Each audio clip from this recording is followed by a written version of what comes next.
am. He's on. Why aren't you saving me, you fucking prick? I'm right next to you. It's me, Kreekrug.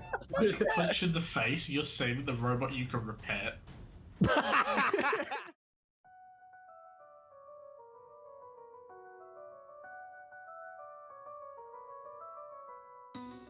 Ravinia and Trixie, as you approach the corner of the room, you kind of hear a slow thudding sound. Ravinia, you take a look around the corner, and you see a giant, shambling mass, what appears to be a stitched-together monstrosity, roaming the halls of the prison. Is roughly 8 feet in height, stern build, stitched together in a horrible mess. Can I open this door? Are you going to mend the fucking... Yes, you can, Blake. None of the doors are they're all open at this point. Oh, they're all open? Okay, I thought we told you to open. Yep. Is there anything in here? That appears to be some form of like a torture room, where these would actually end up being like torture racks. There are actually 2 decaying corpses. There is also one of these snacking on one of the corpses. One sec. Put it on the GM layer again. Wait. A rat. There's a rat. There's a rat. I'm gonna get it. I'm gonna grab it. Okay. Kreekrug, sorry, hold on. Please roll a check to catch the rat. Acrobatics, I guess? To try and 22. 22. You Kreekrug successfully manages to wrestle the rat from the rotting corpse. The rat squeaks in your hand, going, "Scree! Scree!" Wait, like that? Exactly like that. Like cunty. Scree! Scree! Yeah, so it's shrieking in your head. Okay, and I'll sacred flame it to cook it. Alrighty. You summon the divine powers of your god and use it to channel into a sacred flame, torching the rat within your hands. The rat goes scree one more time before it knocks out and dies. Is it sufficiently cooked? You have a Kreekrug gains +1 cooked rat. Awesome. I'm gonna wrap that up and save it for later. Mitch, what were you doing during the rat torturing scene? Coming around this way, trying to. I would have come through this door. So you open that door and you. Halkanov opens the door to what appears to be a torture room. Inside, he can hear before he opens the door, he can hear the sounds of scree, scree, and then what sounds like Kreekrug channeling divine magic. As you open the door, you see Kreekrug burning a rat alive in his hands, and then wraps it up in his lunchbox and puts it away. You found a rat stick, did ya? I found lunch. Thank you very much. And then I cast Spare the Dying on the corpse. There is no obvious effect from casting Spare the Dying on the already deceased corpses. That will help them later. One for the road. Okay, now we're gonna go into back to the squad near the shambling corpse. What are your two's immediate reaction? 8 feet tall. Is he carrying any weapons? It's got big meaty claws. I back up a little bit. You back up and Trixie is behind you. You trip over Trixie. Whoa! Okay. So you can't see this anymore, so I'll put it back in the old GM layer. It is free movement. However, be known that I am moving tokens during free movement. So move where you would like to go, and I will move the tokens accordingly in the same amount of time. Halkanov, so we check out what's in this room. Let's check out this room. it before I even finish my sentence. I'm gonna move here, and I'm gonna like keep watch. Shall we say, Halkanov? I darted off in a hungry frenzy. Where are the other two? Another way. I was. They went another way. I'm sure they're fine. Oh. Let's go back and check on them, though. Caleb, do you have a psychic connection to the warden? Like, if it sees an enemy, do you know? Give me 2 seconds and I will tell you. It says it understands languages. It doesn't say it speaks languages. Oh, I should have done this. Can I roll history to see, like, what did I think was holding together the monster? Was it like bolts, or was it just like? You could see that it was sort of stitched together, like like in Magic the Gathering. There's like the stitch zombies, like a scav or whatever, like those. The needles might have some form of magical properties, being in this magical dungeon, but they are obviously sewn together. Interesting point. A lot of the rotting corpses that are on these destroyed benches are missing particular limbs. Well, I spared the dying on them, so they'll be okay. They'll be fine. Yeah. Why would they? Like, Yeah. what could possibly have happened to the corpses in the next life that would be not solved by spare the dying? They were dying, and I spared them. Can I roll perception? Can I hear something coming towards the steps? You certainly can. Caleb can as well if he likes. Natural 20. Okay, I'm gonna go with the robot can make some form of sound. Okay. Okay. So you're looking at the robot. So the robot is there. It just kind of like standing guard as you ordered it to. And then suddenly, around the corner, two gigantic shambling monsters stroll their way into view. The warden begins immediately screaming in a terrible, terrible voice. I shoot firebolt. One. So Tom, you shoot fireball in response. I want to shoot firebolt at maybe like the. Is there like how's his leg looking at the first one? Like how's the stitches looking? They all look like they've been done relatively competently as far as just sewing up zombies goes. Like, is there like stitches at the knee? Yeah, the stitches all over the body. It is obviously composed of different body parts from different people. I'm gonna shoot at blue. I'm gonna like try and shoot the stitches on his knee. Sure. I'll get you to roll an attack. 23. That will be a hit. We will immediately go into combat, obviously. As Ravinia charges a firebolt and launches it at the knee of the rightmost monster, the knee combusts in flame and the monster yells out a terrible, terrible howl. The knee takes considerable damage and appears to be fraying slightly where the stitches have been hit. Speaking of free action, no? Speaking is always a free action, unless you're going to do the Gettysburg Address. And I'm like, Trixie, maybe you can get your warden to pull off the leg. I mean, I can get him to give a college try. So we're out of the ambush stage. We'll go straight to Mitch. Halkinov, it's your turn. Please have the highest initiative. You heard the sound of Ravinia casting a fireball. Plop. Immediately after hearing a loud guttural growl. 1, 2, 3, 4, 5, 6, 7. I can get 2 here. I don't even know these people are bad. I'm just assuming. Well, Are you questioning if the giant horrific zombie monster is bad? No way, brother man. Just turned the corner. I've shot at them. Ravinia, take it from me, the narrator. They are bad. No, okay, I'll dash. Kreekrug. the two guys that can't see the fight. We'll move here. I have line of sight, right? Of those two, yeah. Of all three, yep. Well, Mitch, you moved out of range of bless, so that is on you. What do you mean? I moved here. Okay, well, I will dash then. I'll move here, and I'll create a clone of myself right there. I should have cloned it. It's just you. It's me again. There's two of them now. And it has a higher AC than I do. I look bewildered. There's 2 shovels. There's now a slightly translucent grey Kreekrug that appears ahead of you, and he's just as annoying as the other one. The original Kreekrug, yeah? Yep. Very clearly not. Like it's very clear, like a phantasm. It's a ghostly image, but it is very obviously Kreekrug. And now for free, I can move it up to 30 feet away. So that's what I can do. Not bad. So you can make a wall. But the problem is if it's 30 or more feet away from me, at the end of my turn, it dies. So I'm going to move it. That is my turn. All right, go Trixie. Where do I have a line of sight that I won't immediately destroy his clone?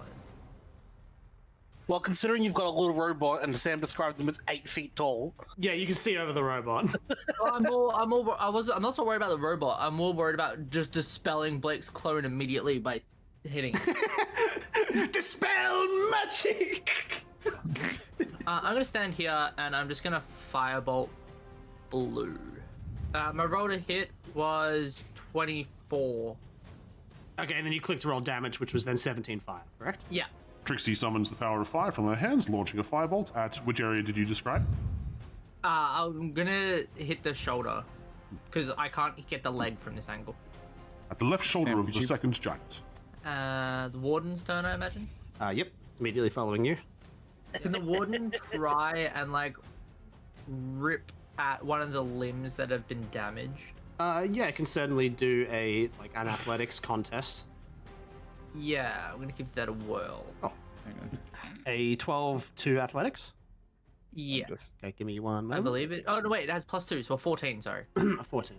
The golem screams at the top of its lungs with whatever passes for a voice for a golem. It then grabs the leg of the closest giant and squeezes as much as it can. The leg is ripped off by the golem, and the giant screams and howls in pain. So yeah, there is now a one-legged golem that is like falling over. I'm gonna try and shoot at the red one. Yep. With the fireball. Mhm. I'm gonna aim like upper chest, kind of close to the neck. Sure. 7? Because I got A 7 does not hit. No, your fireball blasts into the wall right next to the one, roughly, just behind. Yeah, and fizzles into the sandstone. So if I describe a monster with like a pretty obvious weakness, much like with these, with the stitchings and that, if you target it in specific ways, I will do additional stuff. That's why it's like where we shot at it with fire and then your golem tried to rip its leg off. That succeeded because you targeted the monster's specific weakness that I mentioned. I'm going to try and be doing that for a lot of stuff because I think it's more interesting than default combat. As a result, if a monster has a very obvious weakness, it will also do a lot of damage. So you utilize the weakness. So the golem, on one knee, reels back its right fist and slams into the side of the golem, which then hits the golem into the wall. The golem will take 20 bludgeoning damage. Ouch. All right, let me math out its health, and then. Do I just see like a big dent in its head? Yeah, so it's very much like. The golem reels back its giant arm and slams it into the golem. The golem then reels its hand back to try another attack. However, the golem manages to successfully fall to the ground and the second attack misses. So this golem will shamble up. I'm just going to roll a coin flip. Okay, it's going to attack Tom, unfortunately. Okay, I will use its reaction then. You're going to make it attack the golem instead? Yeah, so I have a flex attack. So if an attack is attacking a creature within the golem's range that isn't attacking the golem, it can apply disadvantage to it. Okay, so that's 19, and the second roll was an 18, so I will hit. Tom, can you please take 14 bludgeoning damage? That is not as bad as I was expecting. It has another hit. A second attack. Alright, well, I rolled poorly, so the second attack will miss. Alright, then it goes turn order, so we're going back to Mitch. This one had none of its stitching attacked yet. Red one.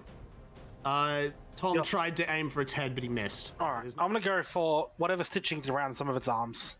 Sure. 12 to hit. That is a hit. All right, I get to do this damage plus I will use my bugs to do an extra 1d. Bugs. Bugman. Piercing as well. So that will take on your character. What does he do? He has bugs. He has bugs. 10 damage with the first dagger against the stitching. Yep. And then he'll try and again with the same main hand dagger swing again. Yep. 14, and that will deal 8 damage, and then his offhand dagger will swing. So another 8 damage. No bugs on the second attack. Just checking. No, but it's only once per turn. Okay, so just 8 in this one. So that's down to that. Well, on that second attack you've done, you will actually end up cutting off its arm, specifically its right arm. Its right arm will fall to the ground. So with my offhand, with your third attack, yep. Yeah, that'll go towards its left. Then and that only does 4 damage because that's offhand. Then I don't get the +5 damage because I don't have the dual master. Of course. Does that mean it's Kreekrug's turn? It does mean it's Kreekrug. Okay. What bonus actions do I have before I do anything crazy? Not many. I could swap places with my clone. Watcha! It's me, Creep Bag! Smushed into the ground. Kreekrug will channel his ability and make a melee attack through his clone. So you see Kreekrug and his clone both swing mimics in motion, yeah. I just okay, I critted. Oh, sorry, it's a custom weapon, so it is fucked up. Piercing bludgeoning, yeah. 11 damage for the critical hit with the shovel through my clone. It's so complicated. Okay, yeah, 11. Where were you aiming? I want to aim for some of his little. Actually, no, I can't. The problem is I can't see through my clone's thing. I was going to say I want to aim for like his little tendons and shit, like the stitches, but that's probably too precise for behind it myself. Oh, it's a phantasmal image. It really depends how transparent the clone is. It's ghostly. Is it meant to fool people into thinking that it is you, or is it very obviously How not? about this? I'll move one extra tile, and I have blind fighting. And he's Yeah, within so 10 foot. you know. I just be knowing. Are there any ghosts within 10 feet of me, Sam? No, Because I can see them. not at present, no. Sometimes foreshadowing is relatively obvious. I'm gonna take a shot against red with my firebolt. Yeah, so you hit it with 17 fire damage. Isn't it full? Oh, am I reading it wrong? I'm reading critical Well, damage. Sorry, my bad. Yeah. 4. 4 fire damage. Yikes. Yeah, so the stitching on the neck is a bit frazzled. You burnt some of its heads off. The head's not looking as stable as it was, but it's not been knocked off. Claire just tried to call, and she's giving the rundown on Kreekrug. He's a kobold, actually, babe. Sorry. Do not misspecies him. Yeah, that's racist. Did you call you a goblin? He's royalty, I'll have you know. As a bonus action, I am going to cast Sanctuary on the Warden. So if they want to hit the Warden, they need to pass a Wisdom saving throw. Okay. Otherwise, if they fail it, they lose the attack. Okay. I can't see these Wait, people being very Wait, wise. it casts Sanctuary on someone? No, I cast Sanctuary on it. Oh, you're saving the warden? I am. He's on. Why aren't you saving me, you fucking prick? I'm right next to you. It's me, Kreekrug. Punch in the face, you're saving the robot you can repair. Tom, I don't think you understand. I can repair you too. It takes longer for me to repair him. You two are a mindless machine that I can repair. So Trixie casts Sanctuary as her bonus action. And my turn. Warden's turn started. It's just going to repair itself.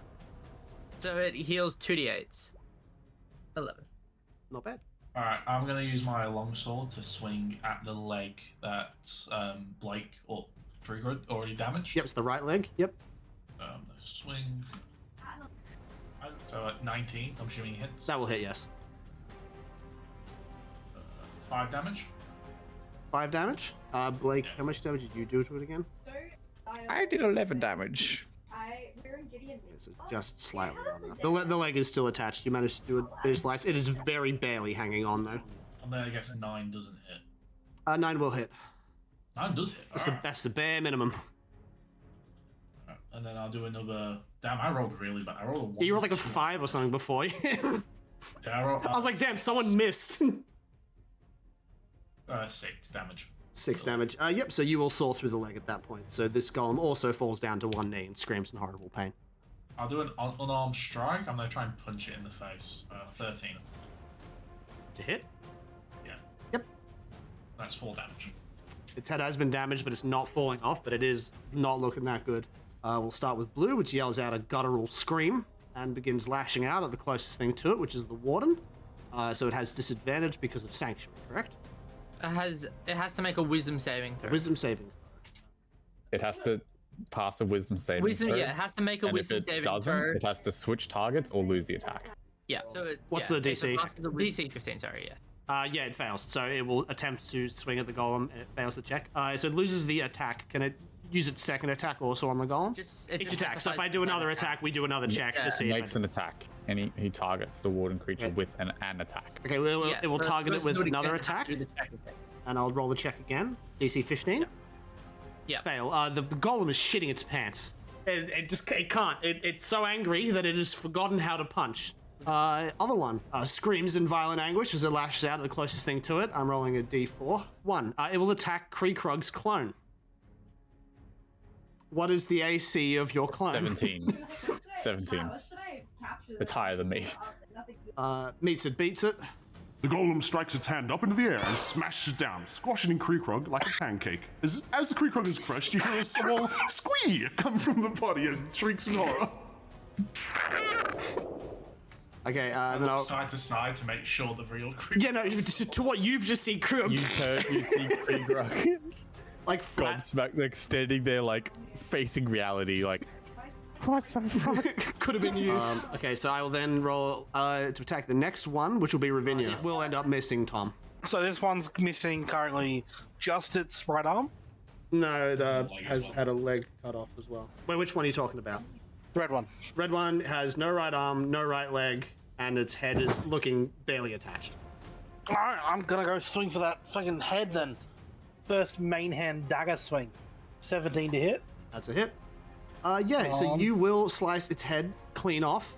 When its head is separated from its body, the mound of corpse kind of just like shrivels into the ground, and kind of all the stitching comes undone, and the monster kind of evaporates.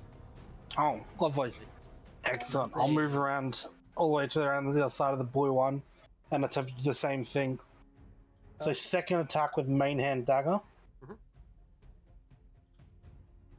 is a 15. Hit. And it will deal 8 damage. So my offhand dagger, same spot. Be a 12 to hit. Hit. And that will deal 1 damage. Yes, sir. All right. The head is still like it's still pretty secure on, but it has taken some damage. Do you summon your stand?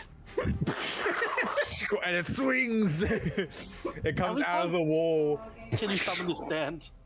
Whatever he wants. It's a bonus action. Yeah. That's the first one, and then this is advantage because of pack tactics. Yep. Roger. That's a hit. 13 damage, please. Where are you aiming, sir? His pee-pee. His pee-pee, sure. How big is it? Kreekrug summons a ghostly image of himself directly in front of the monster, which is crouched on one knee, bending without one of its legs. It shoves the shovel directly into the crotch area. The monster screams in howling pain as Kreekrug giggles and laughs to himself. That'll teach you. No lineage for you.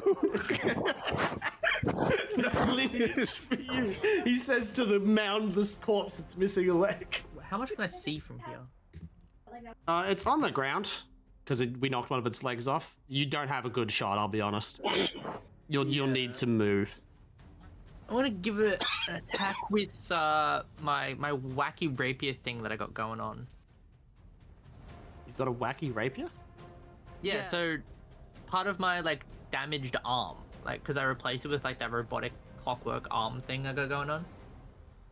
It has a rapier blade built into it that drops out. Oh, that's not great. I mean, an 11 will hit. 10. 10 to the head? Yes. You'll manage to use your clockwork rapier and you'll like slice the head off the monster. Once again, it will crumble into a pile on the ground.